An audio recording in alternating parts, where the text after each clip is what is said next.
वो भगवान जो आया था उसने क्या बताया कि मेरे सकल और निष्कल भेद से दो रूप हैं, परंतु और ईश्वर नहीं। इस कारण से उनके दो रूप नहीं हो सकते। पहला सतम रूप जो पिलर खड़ा कराया था, पीछे मूर्तिमान जो शिव के रूप में खड़ा हुआ वो रूप धारण किया, तो इससे ब्रह्म रूप निष्कल निष्फल नहीं निष्कल है, वो निराकार है। और ईश्वर रूप सगुण, मैं शंकर रूप में तो सगुण हूं, और वो सतम खड़ा कर दिया था वो निष्कल था। अब क्या कहता, ये मेरे ये दोनों रूप सिद्ध हैं, दूसरे किसी के नहीं हो सकते। इस कारण से तुम दोनों को अथवा दूसरों को ईश्वरत्व की प्राप्ति नहीं हो सकती। तुमने जो अज्ञानता से अपने को ईश माना, अपने आप को भगवान मान लिया, मैं भगवान हूं मैं भगवान हूं, यह बड़ा ही अद्भुत हुआ। उसे दूर करने को ही मैं रण स्थान में आया। अब तुम अपना अभिमान त्याग कर मुझ ईश्वर में अपनी बुद्धि लगाओ। मेरे प्रसाद से लोक में सब अर्थ प्रकाश करते हैं। एक तो यह सिद्ध हो गया कि ब्रह्मा विष्णु और शिव जी ये भगवान नहीं। या अब तक तो ब्रह्मा और विष्णु के बारे में इसने कहा है कि तुम ईश नहीं हो, तुम भगवान नहीं हो, तुमने अपने आप को गलती से अपने आप को भगवान मान लिया। आगे देखो, आगे क्या कहता है, मैं ही परब्रह्म हूं और मेरा ही कल और अकल रूप है। ब्रह्म होने से मैं ईश्वर हूं, अनुग्रह आदि का मेरा कर्तव्य है, यहां फिर बताया है। और जगत के वर्धक होने से मैं ब्रह्मा हूं। हे ब्रह्म केशव, समतव और व्यापक होने से मैं आत्मा हूं। मैं इस सब का ईश हूं, मैं सब का ईश हूं, यह सब मेरा है और तुम भगवान नहीं हो। तुमने जो अज्ञानता से अपने को ईश माना, यह बड़ा ही अद्भुत हुआ। इसके दूर करने के अर्थ करने को ही मैं रण स्थान में आया। अब यहां कह रहा है कि मैं इस सब का ईश्वर हूं और यह सब मेरा है, मेरे सिवाय किसी दूसरे का नहीं है। प्रथम तो ब्रह्म तो ज्ञान के निमित्त निष्कल ब्रह्म का प्रादुर्भाव हुआ, यानी इसने खंभा खड़ा किया। फिर इसमें मैं ज्ञात स्वरूप हूं और पीछे प्रगट दर्शन देने के निमित्त साक्षात ईश्वर तत्क्षण में सगुण रूप हुआ हूं। अब मैं तेरे सामने खड़ा हूं। अब यहां देखिए पुण्यात्माओं, अब ये इनको समझा रहा है ब्रह्मा विष्णु महेश। ब्रह्मा और विष्णु फिर इससे प्रश्न करते हैं, ज्ञान सुने हैं, फिर ये क्या बतावा है देखो। ये क्या कहता है ब्रह्मा और विष्णु को, पुत्रो, हे पुत्रो, यह कृत आपने तब से प्राप्त किए हैं। ब्रह्मा और विष्णु ने जो कृत यानी जो पोस्ट प्राप्त की है, ब्रह्मा की पदवी, विष्णु शिव की पदवी, तुमने तपस्या करी और फिर मैंने खुश होकर तुम्हें ब्रह्मा के पद पर बना बिठा दिया, इसको विष्णु पद बना दे दिया। ये देखिए, हे पुत्रो, यह कृत यानी जैसे उत्पत्ति और सतीथि का, यह कृत आपने तब से प्राप्त किए हैं जो कि सृष्टि, उत्पत्ति और पालन कहता है, सो मैंने प्रसन्न होकर तुम्हें दिए हैं। इसी प्रकार दूसरे दो कृत रुद्र और महेश्वर को प्रदान किए हैं।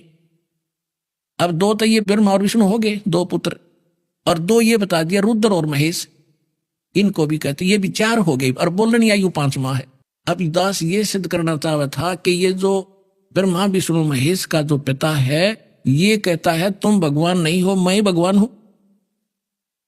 और सूक्ष्म वेद में ये कहा है, ये मुल्ला माया मग में बैठी हंसा चुन चुन खाई, ये ज्योत स्वरूपी कहे निरंजन में ही करता भाई। एक न करता दो न करता नौ ठहराए भाई, 10वां भी धुंधर में मिल जा सत कबीर दुहाई। अब क्या बताया है कि ये तो कह रहा है तुम भगवान नहीं हो, मैं करता हूं। और सूक्ष्म वेद में कहा कि निरंजन निश्चय भया, उसको करता मत जान, वो मालिक नहीं है। लेकिन इन में यू अपने आप को ये भगवान सिद्ध करा और कह रहा कि तुम भगवान नहीं हो। हम तो इस ब्रह्म नबी छोड़ विष्णु और शंकर को भगवान मान रहे थे, और ये इनको रिजेक्ट करा। हमारे पुराण ही बता रहे हैं कि ये भगवान नहीं है।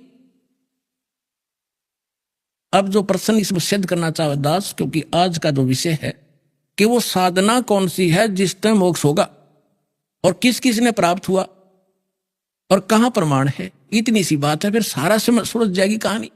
तो अब जो दास सिद्ध कर रहा है कि हमारे आज तक के जितने एथेंटिक सदग्रंथ है और उन्हीं में से कुछ अंश इन्होंने अपना अनुभव पुराणों में लिखा है, तो पुराण भी साथ लेंगे हम। कि उन पुराणों में भी उसका जहां हमारे सदग्रंथों का विवरण है और उसमें भी वर्णित है, तो उसे भी सहयोग मिलेगा अपने को। इसमें क्या सहयोग मिला कि एक तो ब्रह्मा विष्णु महेश भगवान नहीं, इनका पिता इनसे पांचवा न्यारा है, और ये परमात्मा नहीं है, ये भगवान नहीं है, ये मालिक नहीं है। फिर ये ओम मंत्र है किसका, ये देखिएगा। यहां अब हम आगे 19 पृष्ठ पे और विद्वेश्वर संहिता भाग 1 अध्याय 10 में आगे हम यहां से शुरू करते हैं। इस कारण उस ज्ञान की सिद्धि के निमित्त ओंकार नामक मंत्र जप करो। ब्रह्मा विष्णु महेश को कह रहा है कि तुम ये ओम नाम का जाप करो, यह अभिमान दूर करने वाला है।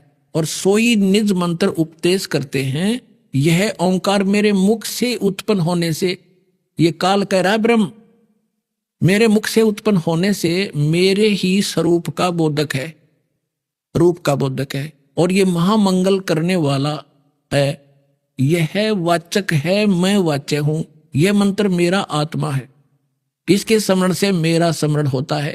ब्रह्मा विष्णु महेश का पिता है यह ब्रह्म, मेरा स्मरण होता है ओम का। उत्तर की ओर के मुख से अकार उत्पन्न हुआ, पश्चिम के मुख से उकार, दक्षिण के मुख से मकार, और पूर्व के मुख से बिंदु, और मध्य के मुख से नाद उत्पन्न हुआ। इस प्रकार 5 प्रकार से यह निर्गत हुआ, वह सब एक होकर ओम ऐसा एक अक्षर हो जाता है। अब हम आते हैं श्रीमद् भगवत गीता अध्याय नंबर 8 के श्लोक नंबर 13 पे। उसमें लिखा है कि ओम इति एकाक्षरम ब्रह्म व्यवहारण माम अनुसमरण ये परियाति तजन देहम सयाति परमाम गतिम। मुझ ब्रह्म का एक केवल ओम अक्षर है, इति नथिंग एल्स ओनली, और अंतिम सांस तक सिमरन करता हुआ शरीर छोड़कर जाता, वो परम गति को प्राप्त होता। कौन सी, इस ओम से मिलने वाली परम गति।